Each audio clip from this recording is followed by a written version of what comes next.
hecho con tanta huepuerca preguntadera? Que qué color tiene mi bandera, que si yo soy godo, soy liberal. Me tienen berraco con tanta huepuerca averiguadera, que si soy heleno, de pelo siquiera, apoyo a las sauces, no soy de las CAR. Me tienen mamao con tanta huepuerca interrogadera, que si yo a la tropa le abro las cercas y le doy el agua de mi manantial. Ya sabéis que los lunes siempre salimos un poquito de Asturias, echamos una mirada al mundo que hace falta y más tal cual están las cosas. Hoy nos acompaña Javier Arjona, que pertenece a la CODOPA y también forma parte del equipo Sol de Paz. Javier, bienvenido. Muchas gracias, buenos días. Qué gusto. Mónica, Inés, todo el equipo. Qué gusto cada vez que vienes y esta vez que vuelves acompañado de una mujer a la que yo admiro mucho por la lucha que lleva manteniendo durante años a costa, ojo, de no poder vivir en paz, pero defendiendo los derechos de muchos campesinos en Colombia y jugándose incluso su propia vida. Eso fue de hecho eso fue lo que le hizo, ¿no?, venir a Asturias. Y pudimos hablar con ella este verano un ratito, que se nos quedó corto, y la hemos invitado a volver pues a pocos días de tener que abandonar Asturias. Ella forma parte de ese programa asturiano de atención a víctimas de la violencia en Colombia, Maidani Salcedo. ¿Qué tal? Buenos días otra vez, ¿cómo estás? Muy buenos días a todos los que nos escuchan y a su emisora. Muchísimas gracias por la invitación y para mí pues es un placer estar aquí como campesina y líder social de mi país. Claro, tú eres una de las lideresas campesinas, ¿no?, que has estado luchando, sobre todo además por conservar el medio ambiente, por los derechos de quienes lo cuidáis en esta zona colombiana de la cuenca del Putumayo, Amazonas. Y esto, bueno, pues casi te cuesta la vida. Te vienes aquí a Asturias. Llevas desde el mes de junio, ¿verdad? Sí, señora. Yo llegué el 16 de junio a su país. Ha sido una trayectoria muy difícil porque no es fácil dejar sus hijos, sus nietos, su esposo, su mamá y hermanos en nuestro país, arriesgando aún su vida porque pues las amenazas y la persecución en nuestro proceso organizativo aún continúa.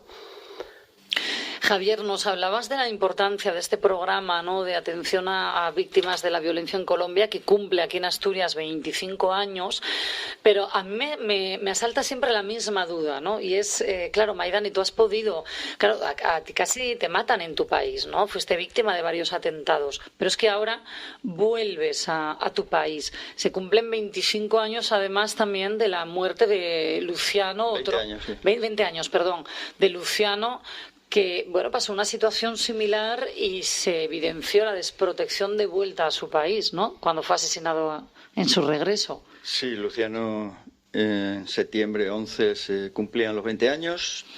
Tuvimos ocasión ese día de hacer una especie de celebración de los 25 años del programa asturiano, cuarto de siglo, ¿no?, casi nada, de muchas alianzas de gobierno, de embajada, de 16 organizaciones asturianas, de 9 organizaciones colombianas. Todo eso representa el programa asturiano de derechos humanos. Y digamos que Maidani y otras 5 personas serían las víctimas propiciatorias del programa de este año, ¿no?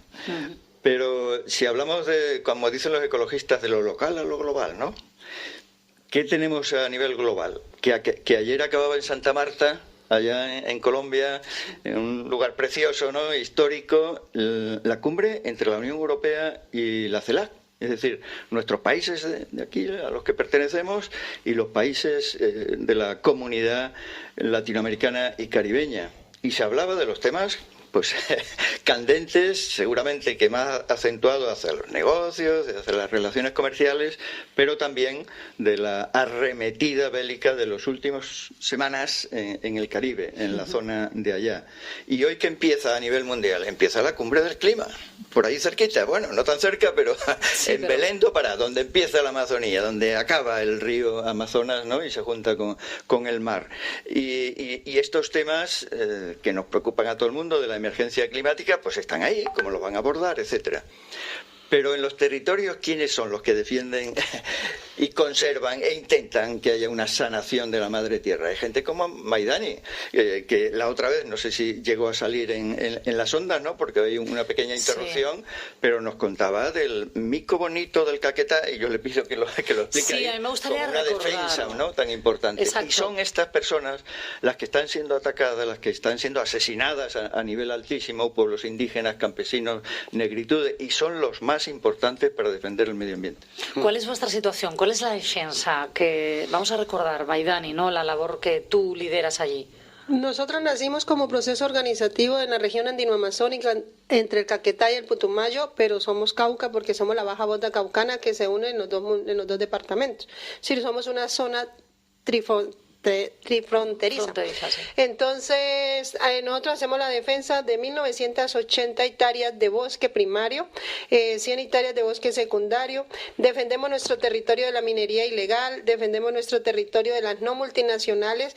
Por ejemplo, nosotros tenemos allá a Gran Tierra Miringit, es una petrolera, una empresa petrolera, creo que es canadiense, donde también contaminan nuestros ríos, nuestras fuentes hídricas, y eso ha sucedido. Entonces, cuando nosotros hacemos esa defensa, pues nos convertimos en objetivo militar. También tenemos la defensa de Calespus caquetensi, el mono llamado bonito del Caquetá. Él es un mico que está en el segundo, o un monito que está en el segundo renglón de vía de extinción, o decir, ya se va a acabar. Entonces, nosotros lo que hacemos es defenderlo y unirle cordones biológicos, porque él se está reproduciendo entre familias. Y al reproducirse entre familias, se forman sus huesitos y eso, pero ellos no son familia de más de 4 integrantes. Entonces, esa es nuestra defensa. También nosotros le apostamos en el acuerdo de paz a la sustitución de más de 900 hectáreas de coca, y de las cuales 732 familias sustituyeron todos sus cultivos a la espera de que pudiéramos con eso apostarle a que hubiera una paz en nuestro territorio. Pero lejos de venir la paz, lo hablábamos la anterior vez, lejos de venir la paz, con esa sustitución de los cultivos de coca, se incrementó en muchos municipios, a mí me consta, esa situación de violencia, ¿no? Porque al final, bueno, eso estamos hablando de zonas controladas también por narcotraficantes, por las guerrillas, etcétera. Es decir, se nos vendió una paz colombiana el año que viene se cumplirán 10 años de ese desarme de las FARC, ¿no? Y todos pensamos, fijaos, se nos vendió mucho esto de la paz colombiana, nada más lejos de la realidad, ¿no? No, sí tuvimos una paz en ese momento de 13 meses. Una paz nunca vivida en nuestro país, en nuestros territorios. Fueron 13 meses de paz y 13 meses en que todos creíamos que en realidad eso ya... Pero después se empezó a crear los grupitos de disputa por el narcotráfico, por la cuestión de volver a impulsar el territorio dentro del narcotráfico. Y surgen todos esos grupos al margen de la ley, de los cuales nosotros tenemos, esa gente nos ha asesinado niños menores de 10, entre 10 y 12 años, nos ha asesinado jóvenes, nos han asesinado mujeres y compañeros de lucha de nuestro proceso organizativo. Tenemos 30 y algo de asesinatos, entre ellos menores de edad. Sustituimos nuestros cultivos de coca para ponerlos en cultivos lícitos, para demostrar que así era posible. Y empezamos a sembrar piña, pero... ya en tanta mutación de tanto grupo al margen de la ley, narcoparamilitares y guerrilla, comprando narcoguerrilleros también. Entonces todo esto nos llevó a que hoy día nuestro territorio tenga una disputa territorial con más de 6 grupos al margen de la ley. Y lo que más duele es que nuestra zona, región andino-amazónica, es una zona muy militarizada. Tiene ejército, policía, pero es una zona remilitarizada por agua, tierra y aire, pero es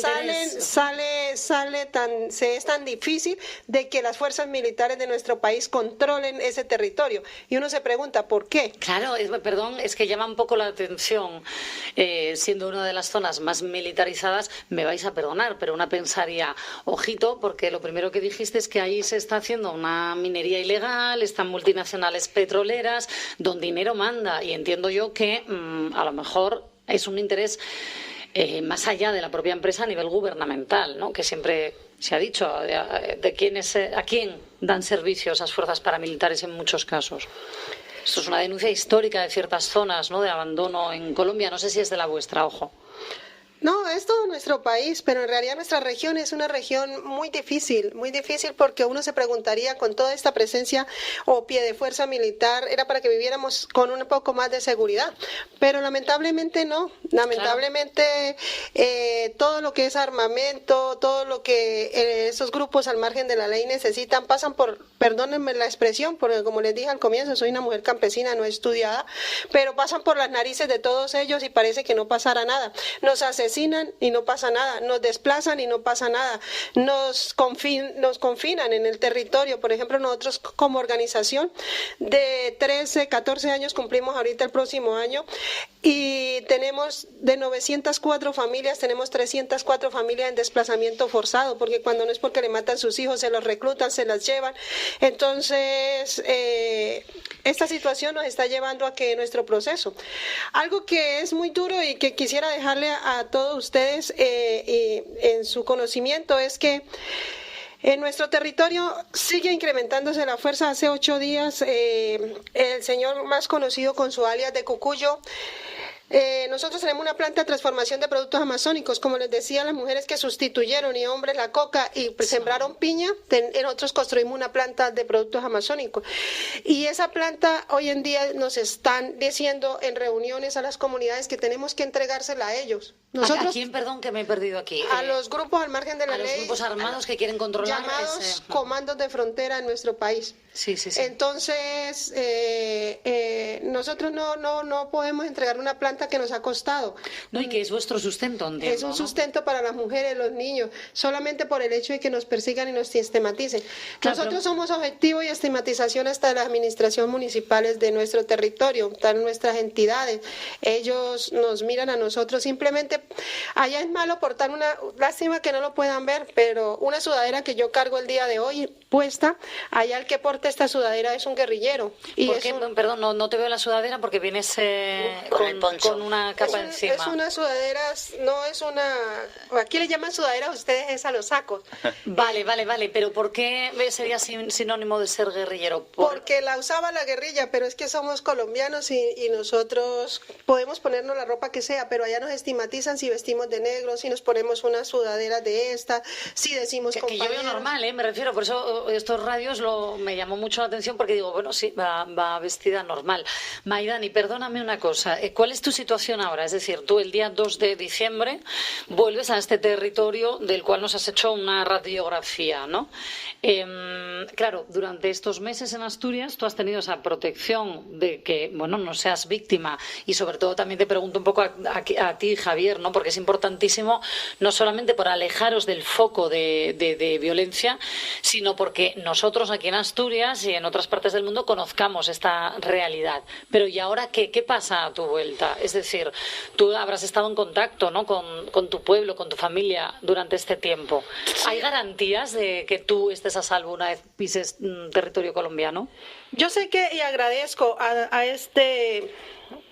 su país por traernos acá, a Asturias por recibirnos en Gijón, al programa que trata de defender la vida de nosotros por 6 meses, de protegernos, porque pues el 16 de enero hicieron un atentado en mi casa donde me tuvo que recoger mi hija botando sangre por boca y nariz, mis nietos, pero de todas maneras este programa es muy importante para todos nosotros los colombianos. Pero nosotros sabemos que allá nos buscaban para matarnos y allá no podemos exigir nuestros derechos porque hay veces es más fácil que un delincuente o un grupo al margen de la ley tenga más prioridad por la institucionalidad que un defensor ambiental y de derechos humanos en mi país. Campesina, como estás contando. Claro, pero estamos hablando de una institucionalización, entonces pregunto, sistemática de los grupos violentos en Colombia. Entiendo que es difícil también, ojo, hacer cierto tipo de declaraciones y que eres tú la que tiene ya las ha hecho. que volver a tu país. Claro, yo creo que ya más denunciado no se puede. Entonces, no se puede decir, nosotros sabemos que vamos a regresar. Sí, doctora, nosotros vamos a regresar y vamos a estar allá. Y a nosotros nos quedan dos cosas y eso siempre lo voy a decir y hoy lo digo acá y creo que con eso me despido.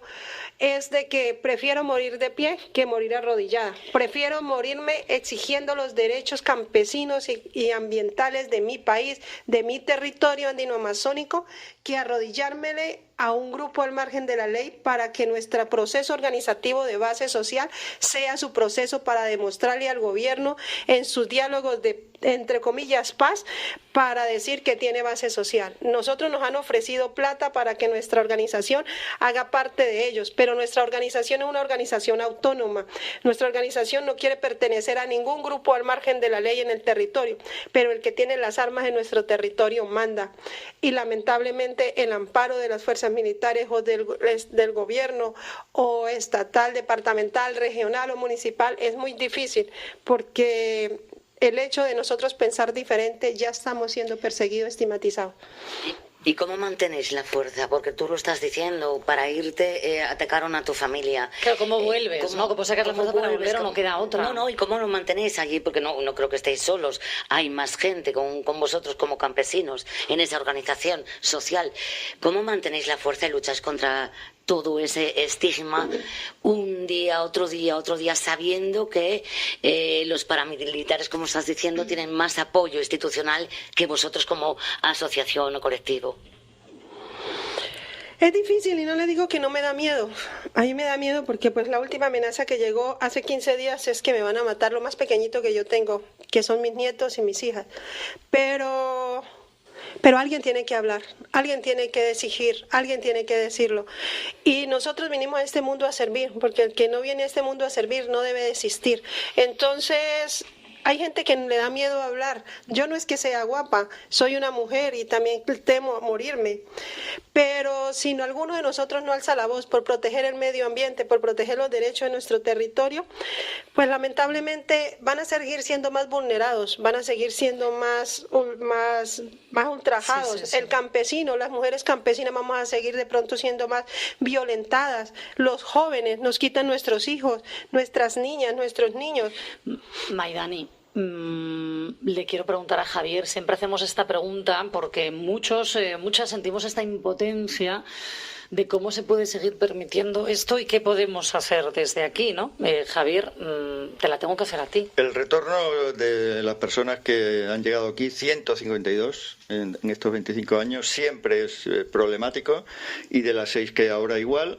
La especificidad de Maidani lo está contando ella, ¿no? El programa asturiano lo valoramos altamente, estamos proponiendo que se fortalezca, ¿no? Acaba de hacerse la evaluación del programa hace una semana y en ese sentido se pronunciaron todas, pero tiene insuficiencia, entre ellas que es de 6 meses. Claro, no es el asilo, no es el refugio. Que no hay garantía de retorno o una cooperación no hay ninguna, con la zona. No hay ninguna. Hay un retorno, hay un pequeño aporte, pero que es apenas insignificante, de Protect Defender, ¿no? De la Unión Europea, pero no hay ninguna. ¿Y qué es lo único que se hace? Bueno, se manda una carta desde la Agencia Asturiana de Cooperación para que le renueven la protección. En el caso de Maidani, pues es un carro, son escoltas. Perdóname, para que le renueven la protección aquí o en Colombia. En Colombia, la que tenía, claro. Antes de venir, la que tenía. Sí, sí. Hay que volver a exigir. Es como poner un poco el foco internacional allí, un poco la presión. Y esa es la otra, ¿no? Que ella pues ha expresado internacionalmente, ahora más conocida, por así decir. Eso a veces tiene ventajas y a veces tiene inconvenientes, ¿no? Y el resto no, el resto pues no hay instancias allá. Se está debilitando, por ejemplo, la misión internacional de la ONU a propuesta o a exigencia de Estados Unidos. Bueno, no es que le protegiera, pero al menos tiene un recorrido, ¿no? Por algunos territorios para hacer algunas cosas que no son suficientes, pero bueno, algo hacía.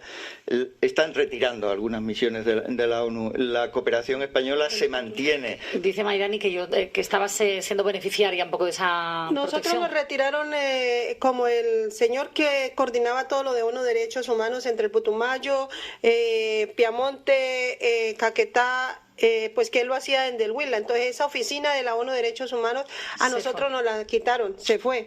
Entonces para poder hacer nosotros una denuncia, poder pedir protección a la ONU de Derechos Humanos o informar de las violaciones del derecho humano y el derecho internacional, nos tocaría ya directamente con Bogotá, y es para nosotros muy difícil. Muy complicado. Lo que decía el compañero Javier, nosotros, en el caso mío nunca me retiraron el esquema.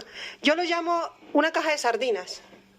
Perdón la expresión, no es porque sea de sardina, no sea desagradecida, pero es un coche donde mi nieta tiene 8 años y se crió ahí, y mi nieto tiene 8 años y se criaron en una caja de sardina. Dos niños de 8 que era años. Un camión blindado. No, es una camioneta de esas de la gente que tiene recursos suficientes para comprarla. Y uno de campesino lo meten en ese carro y sí, muy bien. Y todo la seguridad, pero unos niños criándose en el medio de hombres armados, es tremendo, y uno bajándose o con una protección de 3, 4, 5 hombres armados, eso no es vida. Maidani, de verdad te deseo toda la suerte del mundo en tu vuelta, y me da muchísima rabia tener que apelar a esa suerte que parece que es la única, ¿no? Que puede velar un poco por tu seguridad a la vuelta. Desde aquí, desde Asturias, yo, si me lo permites, Javier, seguiremos preguntando un poco por tu situación y la de otros compañeros a vuestro regreso, porque me parece como que hay que seguir poniendo el foco, ¿no?, en aumentar esa protección una vez que regresáis a vuestro país. Sé que hay varios días en los que sí podemos salir a la calle y seguir presionando, que esto también, bueno, parece que no, pero sí que funciona. Si nos puedes decir esas citas brevemente, Javier, te agradezco. La primera tiene que ver con Colombia. Estas personas, Maidani y el resto, las otras 5 y Javier Orozco, están invitando a las organizaciones asturianas porque el 17 de octubre en el Congreso de los Diputados y Diputadas de nuestro país se hizo un reconocimiento a la solidaridad y al exilio. Lo van a devolver. Día 14, Federación de Asociaciones de Vecinos de Gijón, allá en Moreda, a las 7 de la tarde. Día 14 de... Este viernes. Eso es este viernes, exacto. Y luego hay otras citas que tienen que ver, claro, estamos hablando de la necesidad de la paz mundial. Eso se concreta también que hay que moverse, ¿no?, para que no siga este incremento del belicismo. Hay una convocatoria este miércoles 12 a las 7 de la tarde delante del Teatro Campo Amor, convocada por Asturias por la Paz, ¿no? Y hay otras movilizaciones en curso, pero que tienen que ver también con el tema palestino, que son abundantes, ¿no?, afortunadamente en Asturias, porque la situación permanece allí, pero esta sería una cita muy importante, el miércoles y el viernes en el caso de Gijón. El miércoles en Oviedo, el viernes en Gijón. Gracias por visitarnos, Maidani. Te agradezco muchísimo porque estás nerviosísima hoy. Te noto la diferencia, fíjate, de cuando nos vimos en verano, que acababas de llegar casi a Asturias, ¿no? Llevabas mes y poco, y sí pudiste permitirte un poco esa relajación que da el sentirse a salvo, al menos durante un tiempo, pero lamento mucho lo que nos estás contando tiempo después de cara a tu vuelta a Colombia. Seguiremos desde aquí apoyando. Gracias, de verdad. Yo les quiero agradecer y quiero despedirme ya con una frase que dice: cuando la sangre de tus venas regrese al mar y el polvo de tus huesos vuelva al suelo, quizás recuerde que esta tierra no te pertenece a ti, sino que tú perteneces a esta tierra. Ese es el logo de Asintracampit, nuestro proceso organizativo por el cual nosotros seguiremos luchando. Mil gracias a todas y a todos en España y en especial en Asturias y Gijón por proteger a todos los defensores y defensoras de derechos humanos. Nunca lo dejen de hacer. Mil gracias a ustedes como emisora por dar a conocer nuestra problemática. Gracias por lo que hacéis y lo que seguiréis haciendo, Maidani. Enseguida estamos de vuelta. Con tanta huepuerca interrogadera, que sigo a la...